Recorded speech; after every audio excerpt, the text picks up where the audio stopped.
Kjo është një problem që fatkeqësisht vuan nga kjo shumica e rinisë, madje edhe të njerëzve që nuk janë të rinë në moshë, por fatkeqësisht vuajnë nga kjo problem, nga epshi, dhe epshi do të thotë seksual, qoftë në shikim të femrave, qoftë në video, qoftë në çka do qoftë, nga se fatkeqësisht prezantimet janë bërë shumë joshëse, dhe janë bërë shumë tërheqëse, dhe janë bërë të shumta, ka do që sillet njëri, do të thotë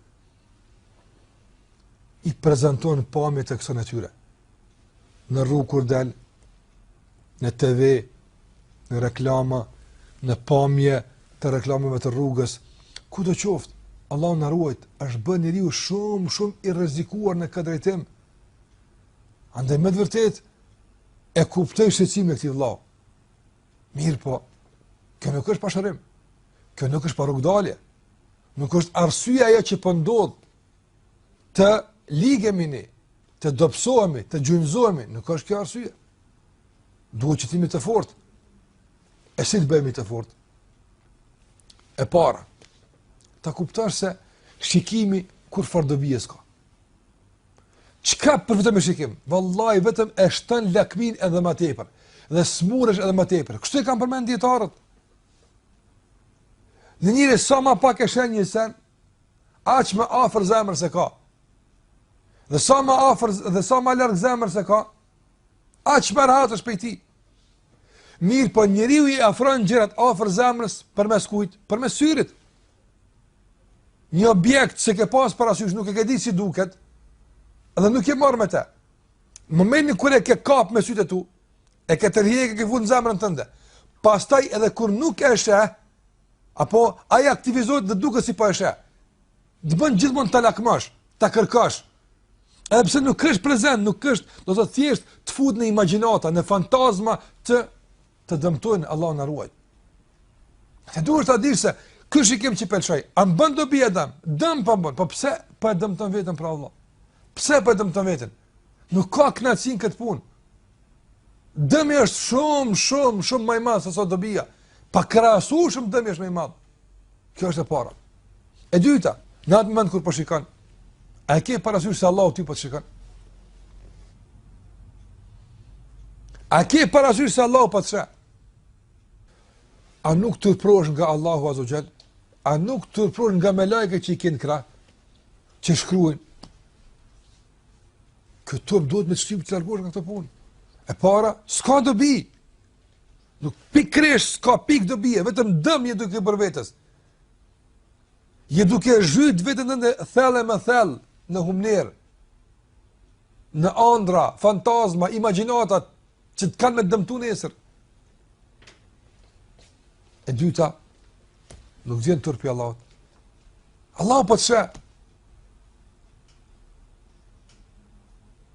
Allahu Jalla wa Ala thot: "Ya'lamu kha'inata al-a'yun wa ma tukhfi as-sudur." Allahu e njeh dhe e din dhe e sheh. Edhe syri kur edhe vjedh as kur shyr njeri, jo drejt. Edhe aq ka fshihni në gjokset e juaj. E din Allahu Jalla wa Ala. Ate keni turp nga Allahu Jalla wa Ala. E treta është që angazhoje vetë me punë të mira Allah. Njëri që nuk ka shumë i angazhuar, ka kohë të lirë, s'ka një telashe të caktuar, ka kohë po marr me këto qëra, shikime pa shikime kështu me radhë. Ka një kur e keni breng, telashe të madh të ka rënë kry, të ka vdekur në një afërt, borx i madh që e ke, ecë rrugës dhe nuk e sheh, nuk shebile, pse a pa diçka, nuk sheh. Ka si i angazhuar në breng. Angazhoje vetëm në një punë me telashe, sfidoje veten tënde me disa punë të mëdha që duhet me i kry, angazhohu me to. Nuk do të kesh kohë me këshir vallahi atë. Nuk do të kesh kohë me këshir. A ke dert me shkon në xhenet? A ke dert me shpëtuar nga zjarri i xhenemit? Kur dis në rrugë dhe të kap diellin qaf dhe në kokë dhe gjerësisht nga vapa e madhe, brengosë thuaj, çfarë do të të hallë em nesër kur ky diell do të jetë mbi kokat tona? Shiko sa larg është, shiko sa lart është, dhe çfarë ndikimi ka tek ne. Po nesër ditën e gjykimit, sikur se ka thënë pejgamberi sallallahu alaihi wasallam, kur të afrohet dielli te kokat e njerëzve, dhe njerëzit do të zhyten në djers, madje disa deri tek veshët. Si do të hallet? A nuk është një breng që duhet të mirësh me të? A nuk është një telashe që duhesh më marr me të? Ose provim, ose punësim, angazhojmë diçka.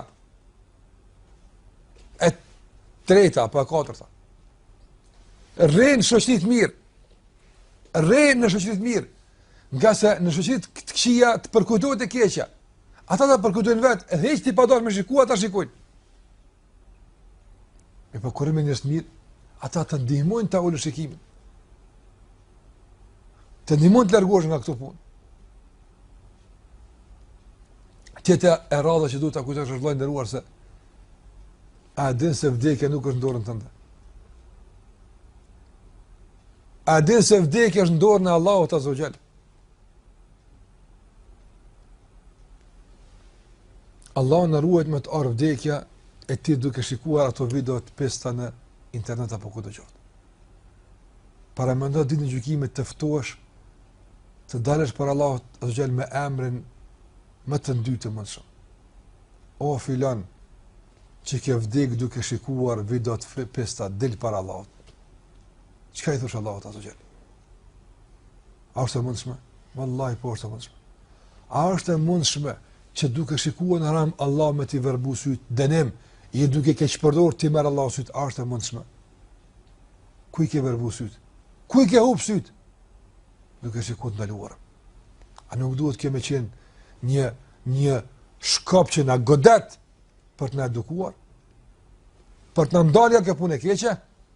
Padyshim se po. Dhe fundi që duhet të them është bë dua. Lutë Allahun xhallahu ala, po lutë sinqerisht. Agjera gjatë ditës. Agjerimi e thënë epshin. Adhurimi e thënë epshin. Dhikri përmendja Allahut e thënë epshin. Lutë Allahun me të ndihmu. Sikur që ka ardhur një djalësh tek Muhamedi sallallahu alaihi wasallam dhe është ankuar për këtë që pa ankuar ti. Madje ka kërkuar leje me bozina, ja Rasulullah. O i dërguar Allahut, idhen li fi zina. Më leja që të bëj zina, nuk mund të duroj. Atër Muhammed se me këshilloj dhe i tha, e të rdahu li ummik, a je knaqë që nëna jute me bërë këtë? A je knaqë që dikush me e këshyrë nënën tënde duke bërë të Allah në arrujt? Ose motrën tënde, ose gruan tënde. Allah në arrujt kjo. Kjo pislëk e ullë. Tha, ja Rasulullah, nuk jam i pajtimit, nuk pajtojmë kur që dikush këtë ta bën me diken nga të afërmit e ti. Tha Muhamedi sallallahu alaihi wasallam, atëra hasë të tjerë nuk janë të kënaqur që dhe të pajtimi që dikush këtë ta bën me të afërmit e tyre. Çfarë bëri Muhamedi sallallahu alaihi wasallam? Vendosi dorën e tij në gjoksin e këtij djaloshi dhe i tha: Allahumma, o Zot, falë mëkatin. Falë mëkatin. Dhe freskoja gjoksin. Ja kanë ngrit temperaturën e gjoksit tim të madhe epshi. Freskoja. Qa një freski që ndihet rahat në këtë aspekt. Ndihmoj, bëri dua për te Muhamedi sallallahu alaihi wasallam. Andaj duaja është e rëndësishme këtë drejtim. Lutë Allahun sinqerisht, por sinqerisht lutë o Allah, ndihmam të dal nga kjo krizë. Allahu xhallahu ala kom ndihmu. Merri parasysh vëllai ndërruar këto pika dhe me lenin Allah xhallahu ala do të kalosh këtë provë dhe këtë sfidë. Dhe mbi gjitha është, do të them, këto janë këshilla praktike për momentin, por ajo që duhet të kesh parasysh mbi të gjitha është martesa. Martohu vëllai ndërruar. E ke gruan tënde në shtëpinë tënde. Nuk ke nevojë pastaj të shikosh gratë e huaja. E ke gruan tënde. Dhe kjo është ilaç që ka përmend pejgamberi sallallahu alaihi wasallam. Martesa. E në qëtë nuk ke mundësi për të martuar, për disa shkaqe caktuara, atëherë spaku, agjera, përmende Allahun, lutë Allahun, dhe përdori ato pikat e mbetura që unë i përmende deri më tani. Allahu të shërohet, të ndihmoft ty, dhe të gjithë atyre që kanë këto probleme, Allahu i ndihmoft, ta ulin shikimin, ta ruajnë nderin e tyre, qofshin këta mashkuj apo femra.